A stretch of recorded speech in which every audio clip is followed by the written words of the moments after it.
আমাদের শরীরে uric acid যদি বেড়ে যায় তাহলে কিন্তু একটা অসুখ হতে পারে যেটাকে আমরা গাউট বলি। গাউটের সাধারণত মোনোআর্থ্রাইটিস অর্থাৎ একটা জয়েন্টে খুব বেশি ব্যথা হয়। সে জয়েন্টে অনেক সময় লাল হয়ে যায় বাইরের যে চামড়া সেটাতে এবং অসহ্য ব্যথা হয়।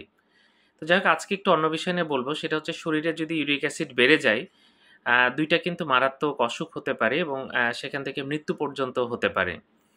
দেখা গেছে ইউরিক অ্যাসিড যার বেশি তার কিন্তু স্ট্রোক এবং হার্ট অ্যাটাক হওয়ার চান্স অনেক বেশি। তো শরীরের ইউরিক অ্যাসিড একটা নির্দিষ্ট মাত্রায় থাকে, এটা টেস্ট করলে বুঝতে পারবেন। সেই মাত্রার উপরে যখন চলে যায়, মাত্রা বেশি থাকে, তাহলে কিন্তু আপনার কিন্তু স্ট্রোক এবং হার্ট অ্যাটাক হওয়ার চান্স বাড়বে। ইউরিক অ্যাসিড টেস্ট করবেন, যদি বেশি থাকে ডাক্তারের পরামর্শ মতো এটা কমানোর ওষুধ পাওয়া যায়। তার আগে ইম্পর্টেন্ট বিষয় যে আমাদের যে রেড মিট আমরা প্রতিদিন যে খাই, সেই খাবারগুলোতে প্রচুর পরিমাণে কিন্তু ইউরিক অ্যাসিড থাকে। তো ইউরিক অ্যাসিড কোন কোন খাবারে পাওয়া যায় সেটা নিয়ে আমার একটা ভিডিও আছে, আপনারা সেই ভিডিওটা দেখবেন। সেই জাতীয় খাবারও কিন্তু কম খেতে হবে, শুধু ওষুধ খেলে হবে না। ইউরিক অ্যাসিড যেহেতু বাড়লে স্ট্রোক এবং হার্ট অ্যাটাক হওয়ার চান্স থাকে, তাই ইউরিক অ্যাসিড যেন শরীরে না বেড়ে যায় সেদিকে খেয়াল রাখতে হবে। ধন্যবাদ সবাইকে।